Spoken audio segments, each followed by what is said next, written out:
and making stops in Horseshoe Bay and through Poole Harbor and whatnot. Making better use of our waterways for transportation instead of clogging up the bridges. Right. So that's already on their list of to-dos. All I'm thinking is, as a Bowen voice. Bowen specific one or something? Like Yeah, that, because too? we would obviously be on one of those waterways. We could just further reinforce that need Right. by bringing forward as one of our ideas for the 2050 transportation plan. I don't know if you guys, but I mean, I'm saying it'll take a bit more of my time, as I would actually have to come up with a rationale and make some Right. compelling argument. Huh? Those dudes. Yeah. Thought came Jane, across my mind anything today. about that one? First, you're the hot seat.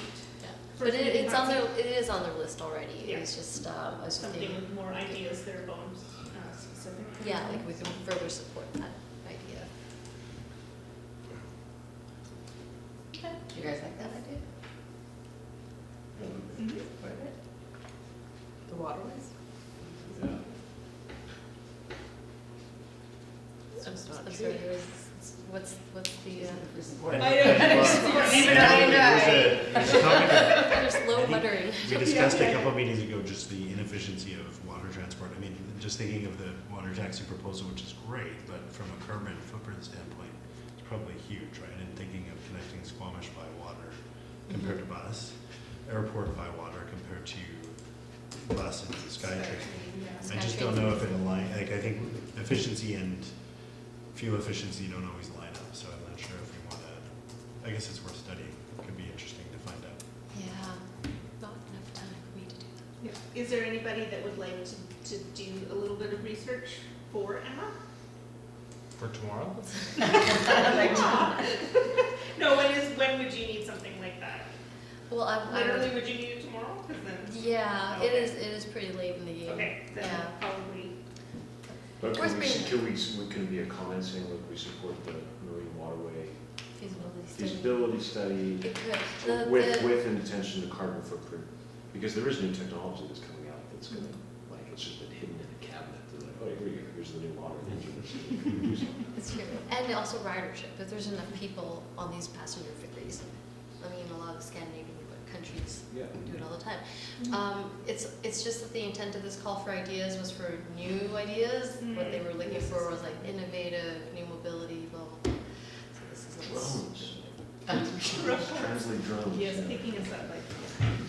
So I'm just leave it at that. Okay, let's Good. leave this. Okay. Okay. Yes. September 3rd. Number 1, Tyler, research card, bike distance bylaw, and chair with committee. And that's that one. That's the stuff. that's coming up. Staff draft a response to the chair regarding light indicating ferry. Oh, this was David's thing, wasn't it? Was staff me? Emma's going to support you in writing a response to email from a member of the public. Or was that David? I need a refresher.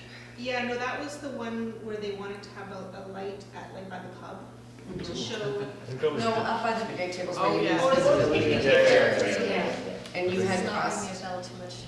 you had No cost infrastructure there or information. whatever. I had information? You had exciting information Exciting information. that nobody else had, and so Ilya, as the chair of the committee, was to respond to the emailer, and you were gonna provide her with this It wasn't exciting me. information. Not Was it- David? It was me. Exciting. No, I think that I don't think I was actually going to be responding. But you're the chair? I think that was. I thought that David said he was. You were gonna Oh, respond I'm to it. responding. Okay, sorry, I didn't realize that I was responding. Okay. Oh, is this where they're asking to? They wanted the light up so you can't see if the ferry's loading, so you run back to your car. And didn't you say there was no infrastructure to put a light in, and they would have to Oh, yes, we just Yeah. went through this. We Yeah. don't have the electrical infrastructure To do it. See how exciting this is? Okay. We just So- had a quote for a very short distance of conduit, and that was very expensive. So there's no infrastructure, and to put it in would be Very expensive. possible. when you could just walk for 5 minutes Yeah. and see the ferry coming in. No infrastructure. Can I look into that deeper though? Right. Could I look into that deeper? Sure. Because there's, so, Sure, would you like an action item here, first one of the yeah, day? absolutely. Because there's app, like, I have an app on my phone that tells me where the ferry is, and it tells you to vector the ferry, so the vector No, but says. somebody was requesting that there be a light put up. Exactly, so apps can talk to other APIs and other apps that I then. think this So that's what we're saying, just look at the app. Oh, No, yeah, but no, I then it think can- that the person wanted a non-app. Right, so the apps can speak through Wi-Fi to a little device that I already have in my house that turns a light on. In my case, it turns a heater on. So it'll just turn the light on. At any given time when the vector says zero, point in a certain direction on that app, it says turn light on. Yeah, I think what you'll need to look into is actually getting electricity to this device. Solar We panels. don't actually have, Or, yeah, yeah, That was until it fails, solar and then everyone's like, installation, but it won't be connected to the grid. Or it could be, but It could be, but that's it's all like wrong. this- The person who can see the ferry come in, and Yeah. there's like a little sign. It's one here, pass one it on, little it's here, bump pass on it your on. horn. It's here, Or it's a job- here, it's job- here. A job for. That's someone- way more Bowen. Yeah. Okay, okay, everyone. Well, You see what the I'll- cars I can look into a prototype. Okay. I think the So- the enthusiasm weighing just as the cost benefit being Yeah. maybe low. I think the concern was that you might have a big box truck that's parked at right at the merge, and you're behind those people. The box truck is in the snow, or is in the ready and not where they should be. Right. And meanwhile, everyone's kind of leaving behind you, and you're kind of looking at your watch thinking, is this a go? You could get out of your vehicle and look, but it doesn't, the lineup doesn't start for quite a ways down below. So I actually think it's a decent idea. It if there's does a cheap way happen of in doing the it. summer, like you do get people who leave their car there and then the top half of the ferry lineup sitting there and the ferry starts blasting its horn to try and get the rest of the ferry lineup to come down the hill. Yeah. Seen So it it's happen. it's just a subtle light in the ruddy or in the pub or multiple locations in the pet store, and it just goes Ferry's on, in? and it means the ferry is now loaded. Yeah, I think the original request was just somewhere up closer to the school where people lose sight of Yeah. the cove, that you could repeat the ferry loading light so that they could know that if they're not moving, something's blocking them down below and they should get that person. I think, yeah, it's just that feeling of unease because you don't know. Is it late? Is it not? I don't want to get out of my car because then everyone's going to start moving. I'm going to be the guy running back to my car. You know what I mean? Like it's. Did we ever discuss this with BC Ferries? Well, I think No, the 'cause first you- task was, we were gonna see if it was feasible on our end Oh, Yeah. and what the obstructions were on our side. And then David said, once we figured out it on our end, what was required, we would talk to BC Ferries. I feel like I should check in with David first. Well, how about I was just. Why don't we just Okay. move this one till David's back? Yeah, I'll write a draft response or something, and then I'll send it to you, or / David. /David, you /David. Okay. So no one's getting an action on this. We're just gonna revisit next week. Yeah, no It's action. my action to continue to write the draft to Emma and David. Okay. Did you want to look into it more, I'll or do it in my, yeah. I'll your do that. spare fun time? It's a fun little project. Is that good? Number 3, review draft active design guidelines and send feedback to, well, I guess that's done by September 9th. Done. David, attend alternative ferries event and report back to the committee at the next meeting, so we'll have to defer that one, I guess. I don't think the event's happened yet. Oh, it hasn't? Oh, okay. Well, then that will be the next meeting, so that one will continue on. Matthew Redekop, do research into the feasibility of Harbor Air. He's not here today, so we'll have to postpone that one. And then Emma, you were going to send Matthew the report regarding electric vehicle infrastructure and stuff. Done. Done. Me, include BIMTAC scheduling discussion next meeting agenda. Done. So we'll talk about that at the end.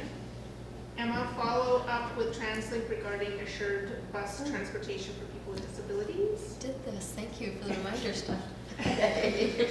There's an item coming up. Yeah, Oh, so it's- you can okay. talk about that. And then 9, Councilor That's- Hawking, follow up with the person featured in the email correspondence resulting in transition. So that one we'll have to give him the results or give him the feedback on this one. Okay, Can I be a pain and go back to number 2? We have a ferry advisory committee meeting in 2 weeks. Should I just bring this up with BC Ferries? Ooh, In a month. sure, that's a good idea. Oh, yes, yeah, but we'll get the agenda done Monday. yeah, yeah, I mean, There's gonna be I'm sure it policy can't hurt, involved. yeah. But just see feel if they on their should- end, if yeah. that's like a signal that can be repeated easily, and we can just have Yeah. a solar powered repeater for the light. Because Yeah, I mean, because- look at that really big, expensive sign they put in front of the bathroom. They can Yeah. afford to do that. That's Yeah. what I'm thinking. Why don't they just move that sign? Yeah, really. You know, When they That asked, actually would make a lot of sense. and I know some people. Who needs when to they know that the asked ferry's about- in when you're right When there? they asked about that proposal, that sign Yeah. proposal, I'm pretty sure everyone on TAC was like, why are you putting it there? yeah. And Well, I they think still it's put 'cause it was in their there. land, it was the only place that was technically their land, wasn't that it or something? Like, nothing further back was their land? Hey, why don't we just request that they move the sign to up? Or the hill? repeat it up, Yeah. up at the hill, and that could just say now loaded. Yeah, Okay, I'll do that. okay, so Tyler's gonna put that on the agenda. Okay, moving on to business arising from minutes, so 6.1, transit for people with disabilities. Emma? Okay, so essentially, I talked with First Transit, who's a service provider, and what their policy was around this. They said there's no policy, but for certain, the service is a first come, first serve service, and people cannot call to reserve seats regardless of their mobility issues. Right. That being said, they said they did get a call from someone that uses a wheelchair, I think they said about a week ago, or 2 weeks ago. And they have made arrangements, it's a standing time, like 3 times a week, that they take the bus.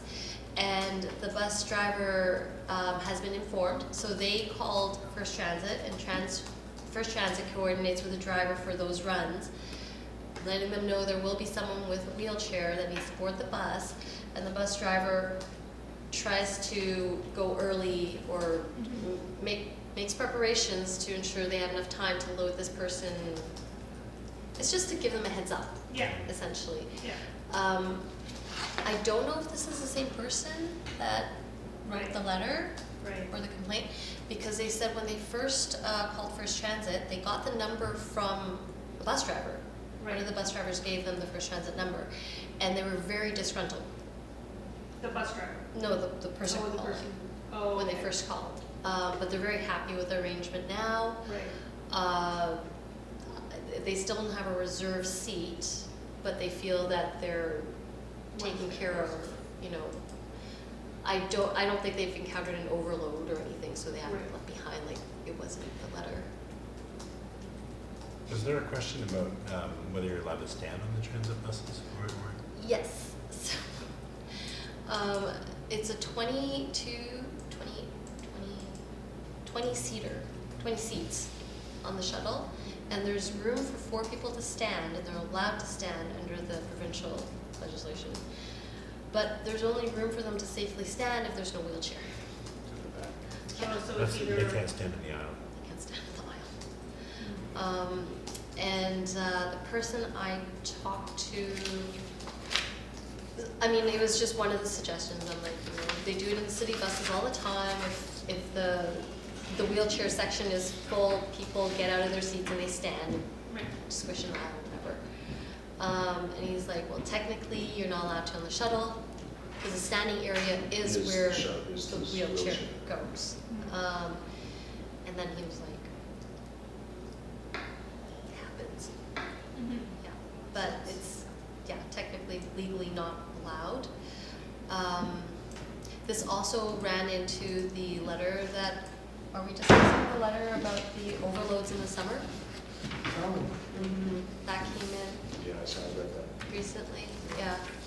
So that came up when I was talking to him. I'm like, okay, that's all fine and great if there's no overloads, but then we just got this other letter from the community, and it's a chronic problem in the summers. So someone with mobility issues calls and like, now he feels like, oh, the bus driver knows, but then he can't reserve the seat and it's overloaded. yeah, How do you address that? And he's like, oh, that's something we can do. that we'll need to go to TransLink to look at either increasing our bus size or frequency of service. Bus size is really not practical to increase on Bowen because of our roads, and they're very narrow and the turnarounds are very small. Our roads really can't accommodate anything larger than what we have with the community shuttles. So we're looking at increasing service hours. So, and I think another topic about the wheelchair, or let it be a baby stroller, is that the runs back to the cove to catch the ferry are timed. If you're delayed because you have to open up the back door and bring the ramp down and get someone Miss the ferry. positioned, you've got a whole disgruntled population on the bus because you probably missed the ferry. So I think that I've witnessed it on drivers who were just like, we don't have time, and they've let someone sit in the road. Okay, so that's why I think it's all that much more important to coordinate with them. If No, we so do where have there's a mobility phone issue. call and say, hey, heads up, I'm gonna be picked up and I'm trying to get the Yeah. ferry, then it's an advance warning, but those buses also, so with TransLink, they need to have a broader runtime, I think, leading up to the ferry departure. I think they have a little bit of wiggle room if the driver knows that it's coming up Right. to Which it sounds plan like. accordingly. I was going to work with Sophie, communications coordinator, to actually draft something, because on our website we have a transportation section talking about transit service. So something along the lines of, you know, if you have mobility issues or stroller, like if you require more time and assistance boarding the bus, please call ahead and coordinate. I would say though it's pretty tight, like on a good weather day, the 281 will drop you off when all the cars are loaded and you're running to get onto the road sometimes. It is tight. So if that window can stretch out, that would allow for this. Even if, or with the call ahead, because if someone calls ahead saying, yeah, I want to be on that run, the driver can say, great, no problem, but the driver can't also communicate this with everyone else and say, you're running late. The other side of that, though, is we start stretching out the schedules more, and the bus becomes a less attractive option Yeah. in Exactly. the cars. Trying Because to get Exactly. the run to my place at Eagle Cliff, I can almost walk, like, the time for me to walk home versus catching the bus is like a 7-minute difference if they do all the detours. So they go into the bay, and then they go to Miller's Landing, and Yeah. then they get to the end of On the way back home, kind of. On the way back Yeah. home. Yeah. But on the same, on the way into the ferry, like I have to leave, even if we're talking about a busy morning sailing, I have to be on the bus before I have to leave my car to make sure I'm on that sailing. Exactly. So we stretched it out another 5 minutes, and now it's 10 minutes earlier to get on the bus versus driving my car to drive on a potentially overloaded 620 ferry. Right. And so it's this, it's weighted with convenience, security on making sure you get on the ferry versus adhering to the whole population. Well, and then there's that opens the whole discussion of having other options, right, for people with mobility issues, right, things that we don't have, I mean, that's it, Yeah. right?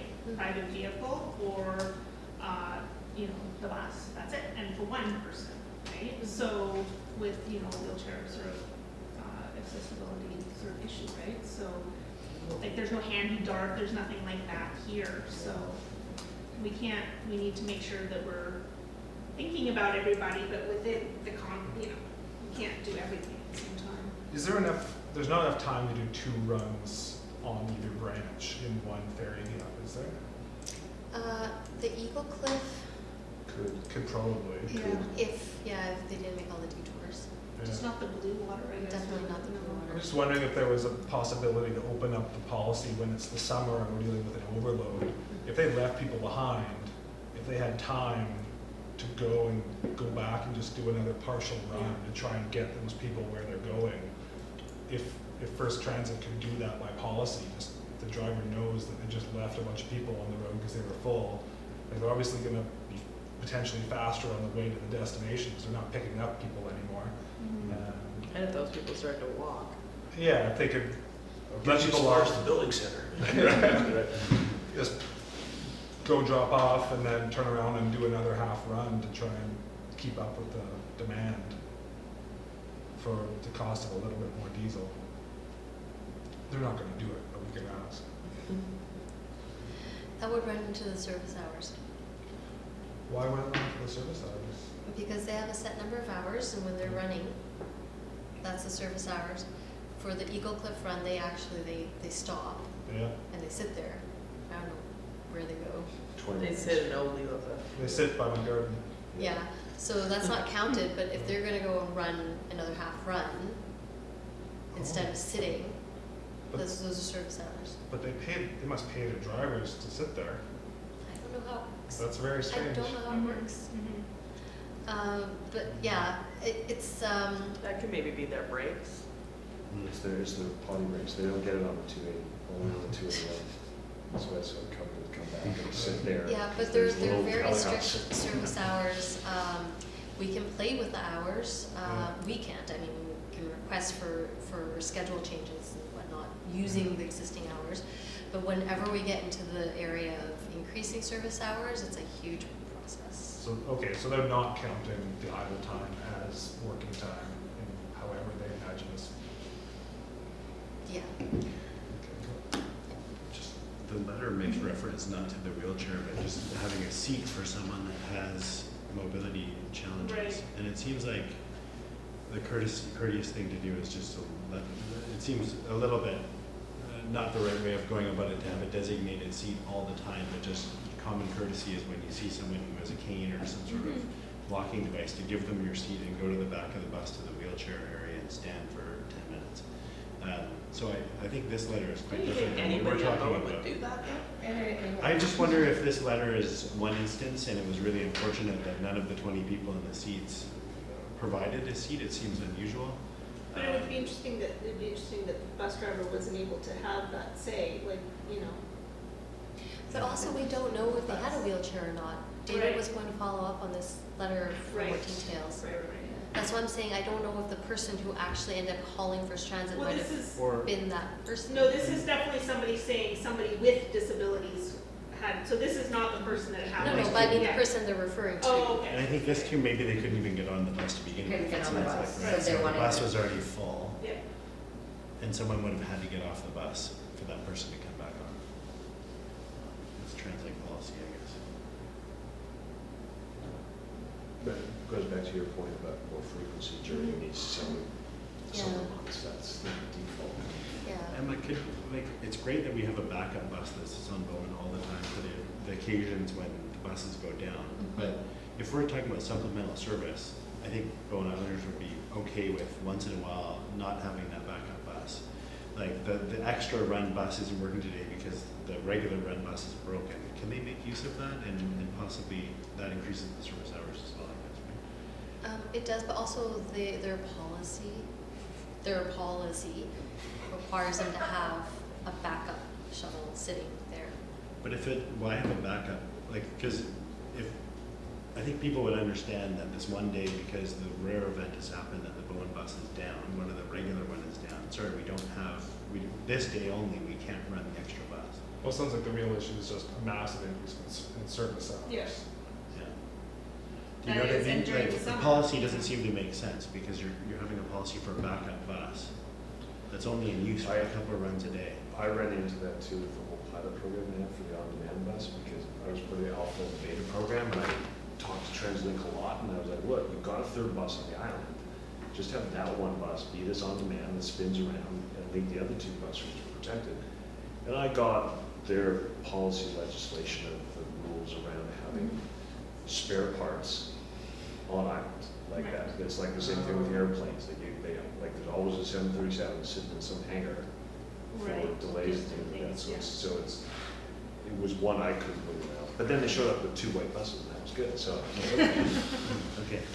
but it was frustrating. It's like, look, it's just sitting there. It's spare parts. Yeah. Yeah. Yeah, Okay.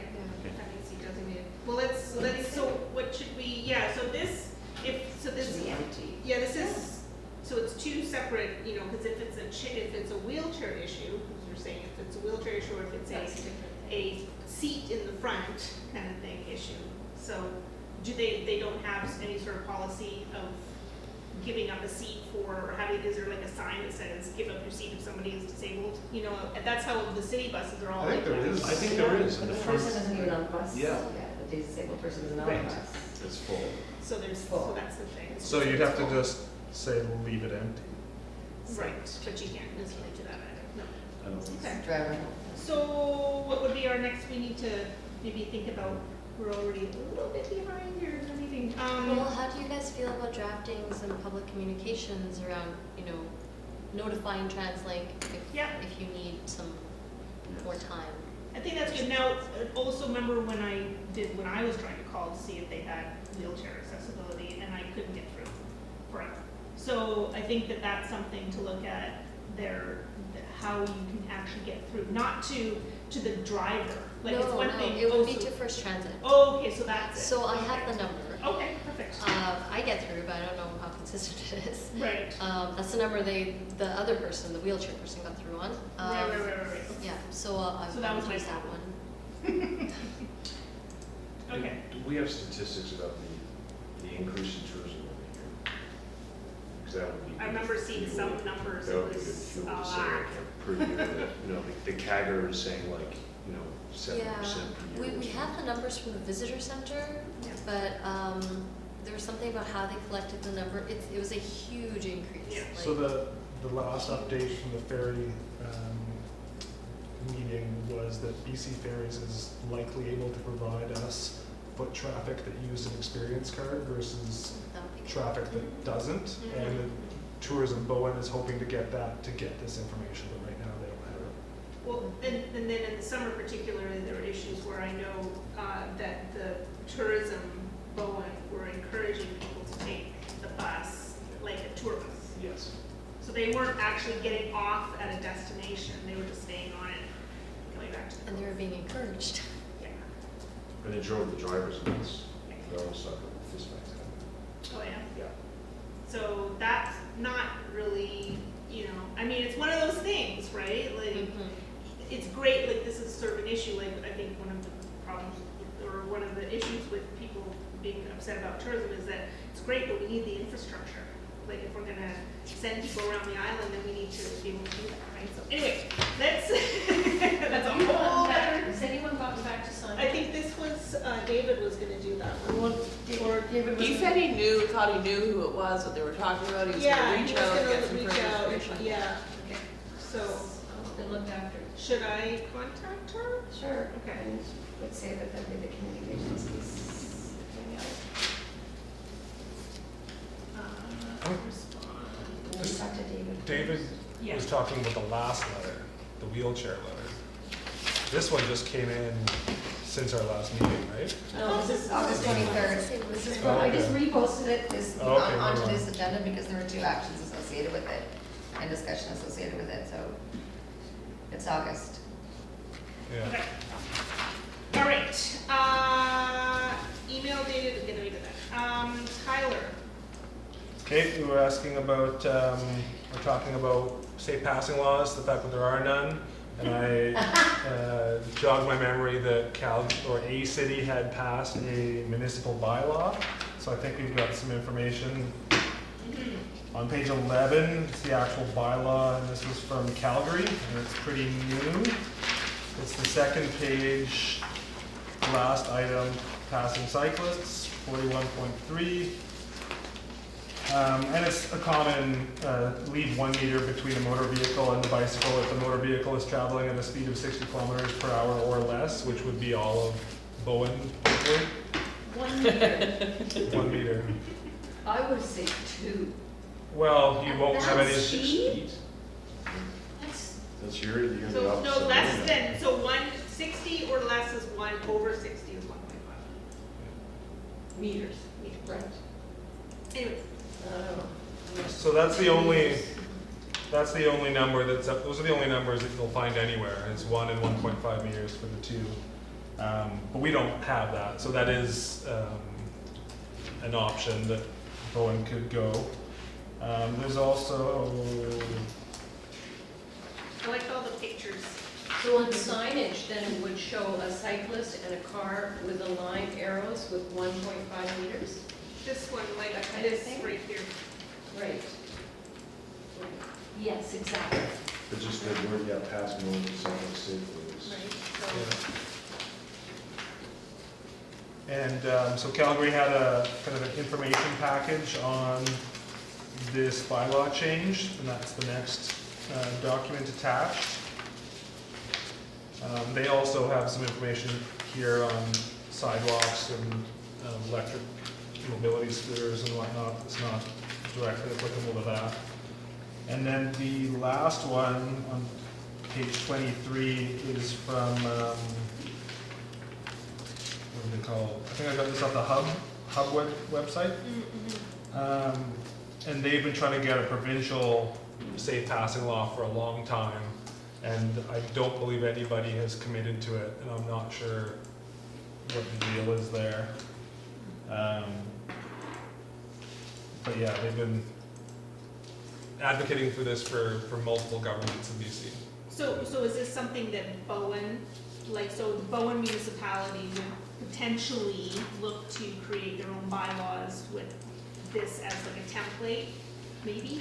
Yeah, it's just an option if you wanted. So we talked about a public campaign, just saying, well, like a suggested passing distance for minimum passing distance for cyclists. Yeah, and this sets the precedent, so it's But happening. you could have that campaign could be accompanied with a bylaw that says, it's the chances of you ever writing an enforcement ticket on a municipal bylaw on safe passing is pretty well zero.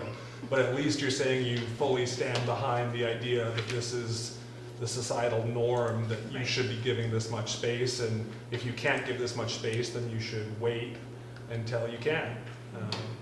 Is there anything that we can do with BIMTAC, like passing it on to council, like this proposal, this information that you put together, just as a suggestion that it could be looked at as a viable option? Is that okay? Is that how? I mean, I think it's more education and slogan minded, like the idea that you can't really enforce this bylaw anyway, so if there's an accident, you're not gonna go and say, you were 1.2 meters in when this incident happened, but the idea with tourists is Right that now, they- there's nothing. Right, but it's almost like that So- little, that little pamphlet you get that says, hey, when you welcome to Bowen, here's the rules, right? And maybe it's like adding that little Share the graphic that says, road. share the road, Yeah. pass when safe. And you Yeah, can it's a definitely car take and it, if the RCMP happened to be there and witness it, it's just like seeing someone rolling past a stop sign or something, but not having the bylaw, they can't. Right. Well, being a regular cyclist, there's no way you could enforce that. I mean, somebody even going fast beside you. I don't think it's Just at all over about enforcement. 1.5. It's just about setting, Safety and propaganda. setting the idea out there with drivers that Yeah. there is an expectation that you pass safely and you may be expected to wait. Yeah. Because I think I think There's a lot of people every that single that's- driver is guilty of at some point coming to a situation where you think you're driving down an unused road and all of a sudden there's a bike in your way and there's a second decision that has to happen in your head to either, okay, I'm gonna hit the brakes and wait till I can safely Yeah, like- come to a conclusion, or I'm gonna go around. And the problem that a lot of cyclists I think are having on the island is that we're so used to never coming up to an obstruction on our roads that we are instinctively going around. Even at times when we shouldn't be. Blind corners, oncoming traffic, it's just not normal on Bowen to have to stop.